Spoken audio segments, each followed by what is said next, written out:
Dipersiapkan semua, ya sebenarnya kita nggak hebat. Yang hebat itu Allah memasukkan perasaan itu ke dalam diri kita. Ya. Terus dia bilang, nanti setelah kalau yang 40-45 itu cobaan, itu nanti umur 45 tahun kau jadi tokoh nasional. Nah, apabila kau jadi tokoh nasional, dia bilang, sampaikanlah kepada rakyat, kepada majelis-majelis taklimu, hikmah tentang salawat. Ya. Makanya lahirlah buku ini. Lahirlah buku ini, Ya, membumikan salawat di Sulawesi Tengah sebagai serambi haramain. Jadi di dalam buku ini bercerita tentang apa, Pak? Tentang salawat, hikmah salawat, ada juga biografi saya, yang ada tentang guru-guru saya. pelajari dari guru-guru. Ya, begitulah ceritanya. Memang Sampai agak unik sih. Betul. Namanya anak pesantren kan bukan anak pesantren kalau tidak berdasarkan istikharah. Iya, gitu. Dan memang selama ini bahkan perjalanan karir Bapak di dunia politik juga semuanya berdasarkan istikharah. Luar biasa. Jadi dari peristiwa likufaksi ini kan jalan ini. Ini jalan ini 30 meter. Ini jalan memang besar saya persiapkan. Karena dulu saya sudah rencana sana markas Majelis Taklim. Jadi nanti kejadian kena likufaksi ini baru ibu saya cerita. Ketika kami memulai pembangunan pondok pesantren di tempat ini, kemudian juga kita memulai bangun SMK, bangun masjid, bangun SMP. Di awal permulaan 2009 itu ibu kandung saya mimpi. Dia mimpi, datang kata orang tua di tempat ini, dia bilang, dia sebut nama ibu saya. Ya. Dia bilang, Haji Alise, nanti ini saya ambil semua, tidak ada yang saya sisahkan. Wah, luar biasa. Mimpinya umi saya itu dia cerita sama ayah saya. Ayah saya bilang jangan beritahu Muhammad. Karena kalau Muhammad tahu, pasti dia nggak mau bangun di sini. Iya. Sedangkan ini dia bilang taman kelahiran saya. Jadi Bapak baru tahu ketika nanti terjadi likuifaksi ini. Terjadi likuifaksi. Ya, seperti itu. Luar biasa. Kalau seandainya dia beritahu sebelumnya, pasti saya nggak bangun di sini. Pasti tidak bangun di sini. Betul. Karena ayah saya berpikir, jangan kita buat anak kita ini putus asa. Ya, dengan betul. Niatnya yang begitu tulus, niatnya menggebu-gebu, lalu kita sampaikan begitu, nanti dia pasti nggak mau dia. Betul. Gitu. Ya, pemirsa, masih dalam program Lebih Dekat bersama Buya Dr. Muhammad J. Wartabone SOS SHMHI. Kita masih akan ngobrol-ngobrol dengan beliau terkait dengan perjalanan karir beliau dan juga bagaimana beliau kemudian bangkit lagi dari rasa kesedihan akibat tahun 2018 di mana likuifaksi menghabiskan seluruh bangunan yang bertahun-tahun telah beliau bangun untuk tujuan beliau membuka sekolah. Bagaimana nanti tetap bersama saya di program Lebih Dekat.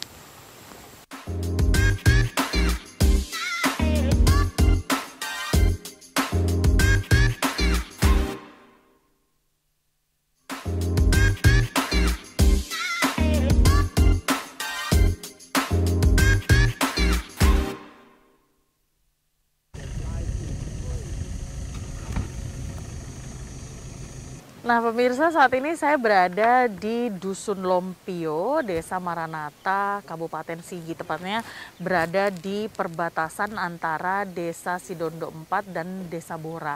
Nah, ini adalah tanah yang telah diwakafkan oleh Bapak untuk dibangunkan atau direlokasi pondok pesantren dan juga sekolah-sekolah yang kemarin sempat terkena likuifaksi ya Pak.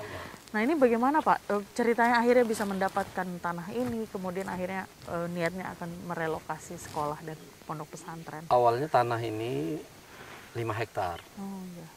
5 hektar itu hibah dari turunan Raja Bora kepada ayah saya. Oh, baik. Gitu. Jadi ayah saya dan anak Raja Bora itu bukan Raja Madika, turunan Madika Bora. Oh, iya.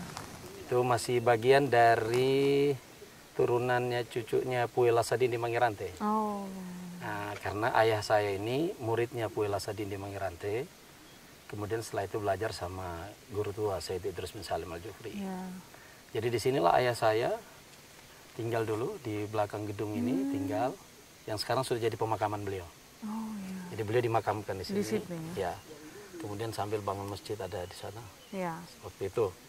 Kemudian ayah saya menyampaikan kepada saya, ketika menjadi anggota DPR 2004, beliau sampaikan, supaya kamu bebaskan ini nak. Jadi bebaskan supaya nanti suatu saat tidak punya masalah. Ya. Ya, alhamdulillah kita bebaskan. Jadi tadi yang dihibah itu kepada turunannya dan masih hidup pada saat itu kita selesaikan semua secara administrasi, yang juga memang bukan harga, hanya harus dibuktikan dengan pembayaran dan surat-surat bahwa kita beli. Betul. Tetapi ayah saya dan saya pada saat itu sudah berkomitmen bahwa nanti ini kita wakaf, 50 hektar ini kita wakaf untuk pondok pesantren, SMP, SMK, dan bahkan cita-cita beliau itu sebenarnya ada perguruan tinggi, gitu. Luar biasa. Jadi memang saat ini itu bangunan-bangunan yang Ini baru bangunan yang baru sejak relokasi. Ini jadi ada bantuan dari Islam Relief. Ya. Ada 3 kelas, kemudian dari Kanwil Agama, provinsi dan pusat, kemudian ada yang saya bangun sendiri rumah pengasuh. Ya. Saya bangun rumah pengasuh. Tapi ini belum cukup karena kita belum bisa relokasi karena untuk putra yang belum ada. Oh, ini baru putri. Putri. Karena kalau putra dan putri ini berdekatan kita berbahaya. Iya. Sudah berjalan, Pak? Sudah direlokasi maksudnya? Sementara itu yang di Anoa, di Anoa itu transitnya. Oh, jadi sementara masih di situ ya, dulu. transit Nanti di Anoa. setelah semuanya Semua sudah rampung, selesai ini, ya mudah-mudahan kita langsung pindah ke sini. Sebenarnya kita sudah mau pindah di tahun ini, tapi karena bangunan belum cukup, ya, bangunan belum untuk cukup. kepentingan putra, Ya. maka saya kira kita tunda dulu. Ditambah lagi memang suasana COVID, Ya, betul. seperti itu. Sampai saat ini ada berapa santri, Pak? Santri kita ada 375 orang, tetapi semua ada kembali ke rumahnya. Oh, Yang tadi itu kita hanya beberapa orang saja, yang ada yang dekat-dekat, yang lainnya kembali semua, dan kita juga via Zoom. ya, Ya, karena tinggal memang begitu sedang aja pandemi cara ya. mengontrol mereka gitu. Betul. Ya, ini kan kita kan harus belajar bahwa hidup ini kan hanya pengabdian. Ya. Gajah mati meninggalkan gading, manusia mati meninggalkan nama. Kalau kita juga mati kan hanya membawa berapa kali berapa, mungkin kapan. Betul. Tapi kalau kita memberikan seperti ini, saya kira ini akan menjadi amal jariah dan kebaikan untuk semua orang. Iya, insya Allah ya. Seperti itu. Baik, artinya memang ini pembangunannya memang belum rampung. Direncanakan akan ada pembangunan selanjutnya? Akan tahun ada. ini? Jadi insya Allah 2022 kita mulai lagi. Oh, 2020. 2022, dan juga saya ada sumur di sini, ada di bawah ini ada sumur. Itu dibantu oleh Dr. Hajan Ilham Sari Lawira, Ketua DPR Provinsi Ketua Setengah. DPR Provinsi. Nah, itu di sini sumur. Jadi untuk air, masya alhamdulillah. Kan kalau menurut logika kita di kaki gunung ini nggak ada air. Iya, betul, Pak. Iya, kan? Jadi di tempat air itulah tadinya kita ngebornya di bawah, nggak dapat airnya. Tidak 3 kali nggak dapat. Terus saya teringat ibu saya mimpi jatuh bulan di situ. Oh, Jadi jatuh bulan, maka saya coba di sini, Bismillah gitu. Alhamdulillah. alhamdulillah dapat. Keluar airnya. Luar biasa. Nanti kita sebentar kalau sampai di kantor sana kita coba. Airnya hangat. Gitu. Baik. Jadi artinya sampai saat ini belum ditempati ya, Pak ya? Belum, kita belum tempati. Tapi sebagian ruangan kelas sudah hampir cukup. Sudah baik. Komputer sudah cukup. Kemudian bangku-bangku sudah ada semua. Sudah. Hanya memang kita butuh, ya kalau sekitar ada 6 kelas lagi ruangan. Rencana saya bangun di bagian ujung sana biar laki-laki putra dan putri Agak ini jauh, biar ya? terpisah. Ya. Karena kalau dia berdekatan susah kontrolnya. Ya, betul. Ya kan, ini kucing dan ikan yang bahaya nih. Ya, Jadi harus Jadi harus kita dipisahkan. betul-betul terpisah gitu. Kan namanya pesantren juga begitu. betul. Makanya konsep jangka panjangnya kita di sini insya Allah, jangka panjangnya itu nanti putra itu sendiri sekolahnya, putri juga sendiri. Gitu, untuk jangka panjangnya. Jangka panjangnya. Jadi betul-betul dia terpisah gitu. Gitu, insya Allah. Terpisah lokasi juga. Pisah rencana. lokasi, karena ini kan 1000 meter ke sana. Ini 50 hektar ke sana. 50 hektar. Sampai ke sana, Pak? Iya, 30 hektar saya rencana untuk pondok pesantren putra dan putri. 5 hektar itu saya wakaf untuk Masjid Islamic Center untuk publik. Baik. Ya, mudah-mudahan dapat jalannya. insya Allah. Mudah-mudahan ya, Amin. mudah-mudahan dilancarkan Pak ya, Amin, insya amin. Allah. Akses ke sini juga menjadi halangan ya, sepertinya Pak. Tadi kita maksudnya melewati jalan yang cukup. Iya. Rencananya apakah aksesnya juga nanti akan diperbaiki atau ada alternatif jalan ke sini Pak yang lebih baik begitu Ya, jalan? kalau kita lihat posisi ini ada jalan lingkar ini di pinggir gunung ini sampai ke Pakuli. Ya. Ini ada jalan lingkar. Jadi ada tanah kita ini 6 hektar diambil oleh jalan. Diambil oleh jalan karena 30 meter kali 2000. Ya. Sebenarnya tidak apa-apa, yang penting untuk kepentingan. Jadi kalau mau lihat secara geografisnya ini cukup strategis karena ini pusat kota Sigi. Di sebelah gunung ini kantor bupati. Oh iya, yang tadi kita Ya, lewati. kantor bupati. Dan ini kena kecamatan Sigi Kota. Oh, Jadi ini masih kota. Oh ini masih kota Iya, ya Pak? kecamatan Sigi Kota. Oh.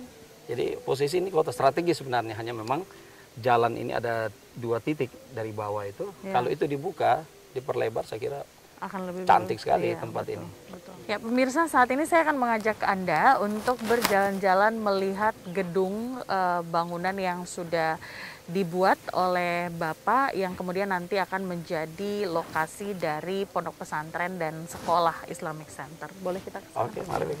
Hati-hati ya. Ya. Ini harus jalannya pelan-pelan.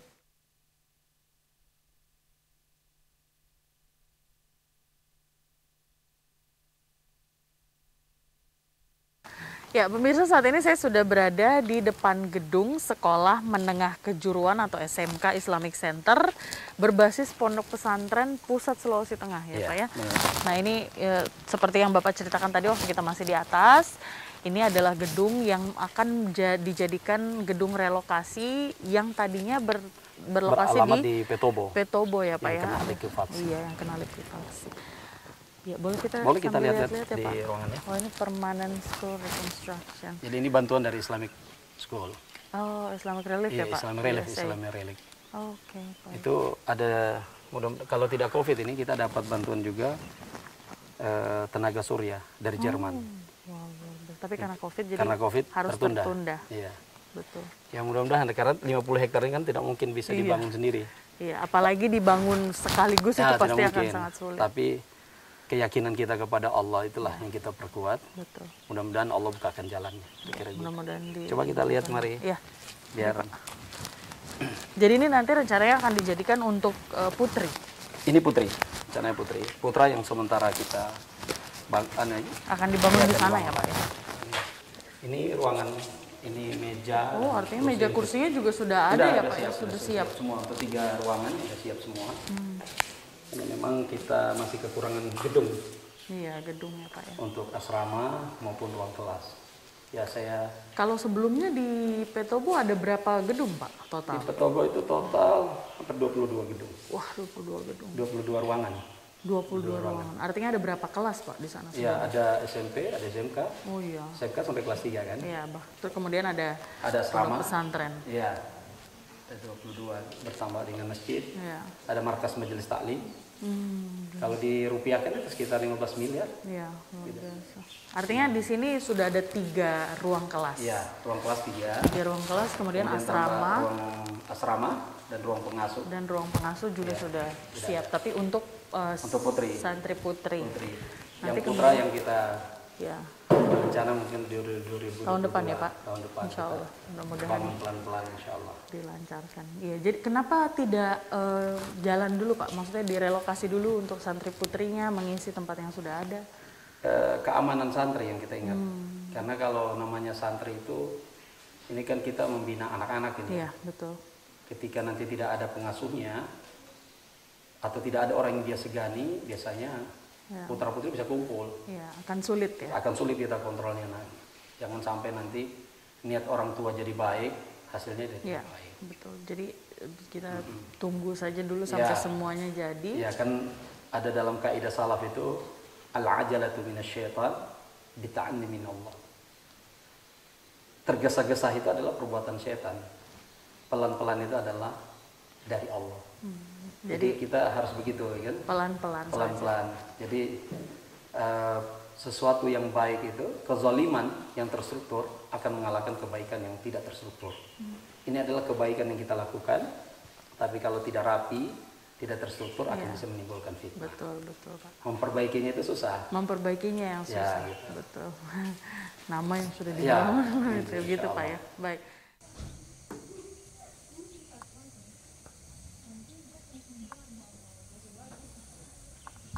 Ya pemirsa, saat ini saya masih berada bersama dengan Bapak Buya Dr. Muhammad Jewarta Bone Esos SH MHI, dan kita masih akan ngobrol-ngobrol. Kalau tadi kita sudah melihat gedung-gedung yang nantinya akan menjadi lokasi atau relokasi dari pondok pesantren dan